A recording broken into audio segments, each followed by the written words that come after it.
Hola, muy buenas tardes.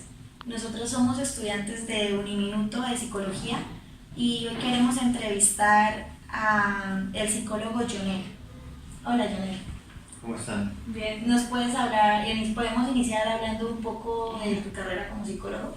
Bueno, yo soy psicólogo clínico en la Universidad Pontificia Bolivariana, tengo 10 años de experiencia. Actualmente pues laboro para la empresa Comeva EPS. Muchas gracias.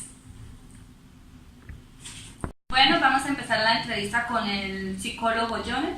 Doctor, explícanos cómo usted en su posición como psicólogo interpreta al ser humano. Bueno, el ser humano es es una creación compleja de la naturaleza.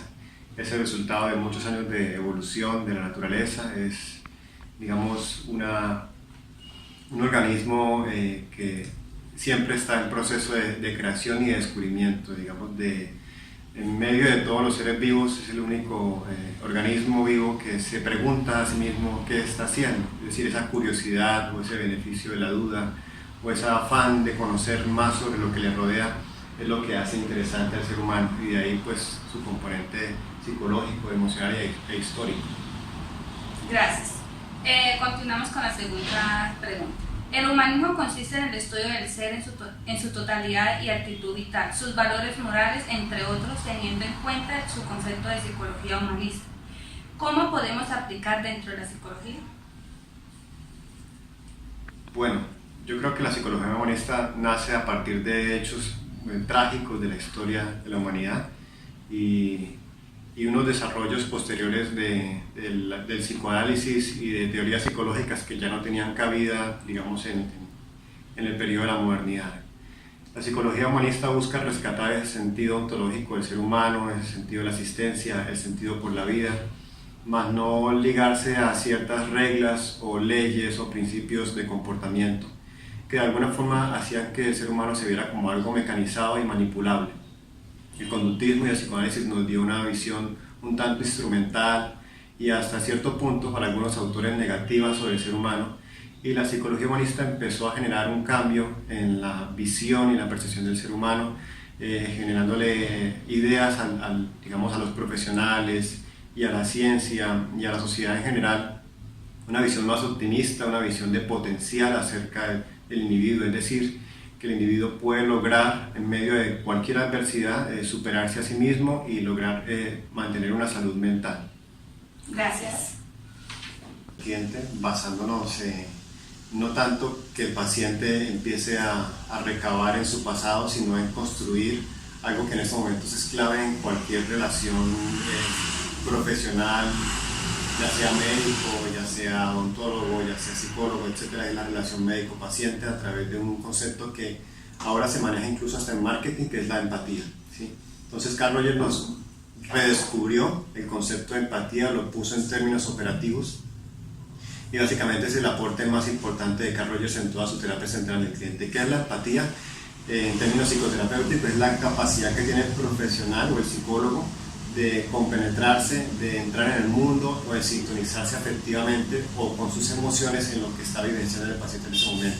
Es un paciente que está sufriendo con alguna problemática, es un paciente que está deprivado de ciertas emociones de afecto, y justamente en ese momento el terapeuta no tiene que empezar a hacer una amalgama de preguntas que lo revictimicen al paciente, que lo pongan en una situación de minusvalía, sino todo lo contrario, es decir, primero creo confianza con la persona, veo que es una persona que tiene el mismo potencial que yo para recuperarse y creo un clima afectivo favorable para que desde ese punto se empiecen a solucionar algunos de los conflictos que trae la persona.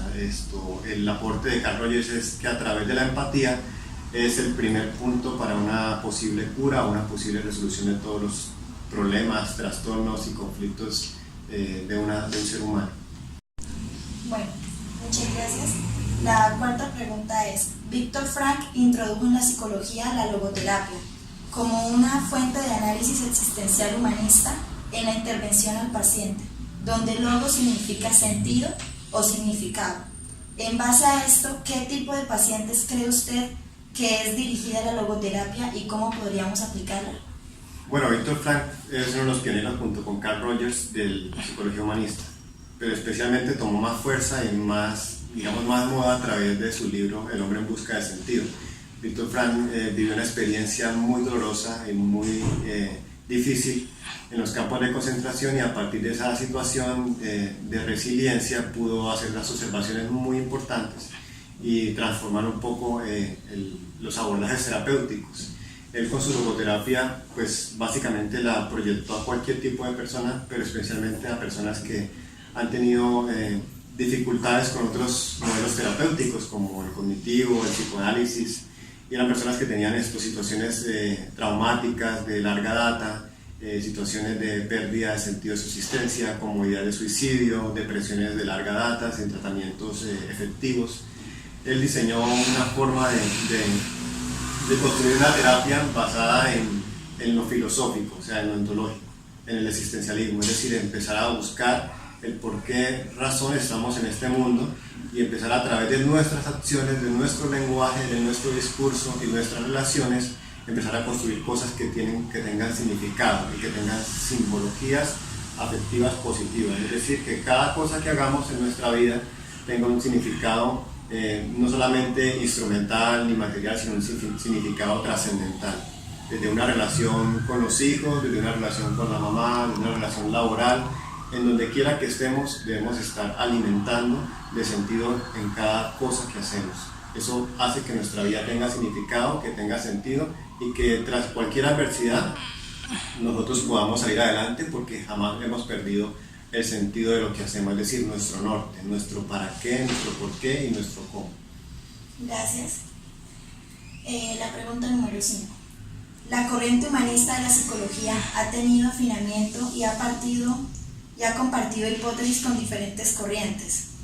¿Qué cree usted que podría tener en común el humanismo con la corriente cognitiva y con el psicoanálisis? Bueno, de hecho, la psicología humanista se alimentó del psicoanálisis porque Viktor Frankl y también Carl Rogers eran psicoanalistas. La teoría cognitiva se ha venido fortaleciendo a raíz de los descubrimientos de Carl Rogers y de Viktor Frankl, teniendo en cuenta que algunos modelos terapéuticos que antes eran muy rígidos a través de la terapia cognitiva, como por ejemplo reestructuración cognitiva, desensibilización sistemática o identificación de ideas relacionales, fueron volviéndose mucho más flexibles con respecto a los modelos terapéuticos, a modelos de relación paciente, médico-paciente. Eran como una forma de trabajo muy estructurada, muy rígida, muy de pregunta-tarea, pregunta-respuesta, interpretación.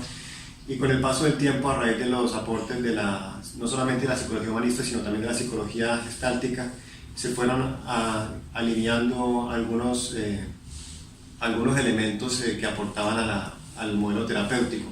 ¿Cómo se fue, digamos, aliviando ese tipo de concepciones tan rígidas? Bueno, por lo menos ahora existe una terapia de tercera generación que se llama la terapia de aceptación y compromiso, que incluye la terapia de aceptación y compromiso, incluye un modelo terapéutico por una parte conductual, pero también por otra parte incluye un modelo terapéutico basado en el mindfulness, que es la conciencia plena, que es la meditación, que es la relajación, y esos son aportes que venían de alguna forma trabajándose desde la psicoterapia gestal y de la psicoterapia humanista. También hace un gran enfoque en el presente, un enfoque en la relación médico-paciente, un enfoque en la empatía. Entonces yo creo que en estos momentos, a 2018, la psicología se ha vuelto muy holística e integradora, es decir, todos los aportes que dio, tanto lo cognitivo como lo conductual, como el humanismo e incluso el psicoanálisis, se ha venido fortaleciendo para formar una terapia mucho más tranquila, mucho más integradora, mucho más comprometida en todas las diferentes manifestaciones de la complejidad del ser humano. Gracias. Vamos con la sexta pregunta. ¿Qué tipo de pruebas o test psicológicos se pueden utilizar para evidenciar la percepción que tiene una persona sobre sí mismo? Ok, existen los test proyectivos como el test de la percepción temática, el test de Rorschach, el test de la figura humana, el test de casa-árbol, el test de la familia, que son test, digamos, que buscan conocer la dinámica o el componente inconsciente del ser humano, es decir, recabar un poco en la personalidad, conocer un poco la forma en que maneja la parte afectiva, la parte emocional, y es a través de, digamos, de lo que no es fácilmente descifrable, que es el dibujo, que es el discurso, que es a través de, digamos, de ciertos símbolos, es que el terapeuta puede llegar a interpretar un poco más de cómo el hombre o cómo ese individuo puede percibir el mundo que le rodea y cómo se percibe a sí mismo. Un ejemplo de eso es en el test de la figura humana. La persona realiza un dibujo de una figura humana, valga la redundancia, y a través de la forma en que lo dibuja y con algunos rasgos en el trazo podemos identificar cómo son sus impulsos, cómo se maneja en las relaciones interpersonales, cómo se maneja en su sexualidad, incluso cómo se maneja a nivel de proyecto de vida. Entonces, gracias a esos test proyectivos, pues podemos conocer un poco más de la percepción y de la construcción de la personalidad de ese ser humano. Muchas gracias. Muchas gracias. Okay, con gusto.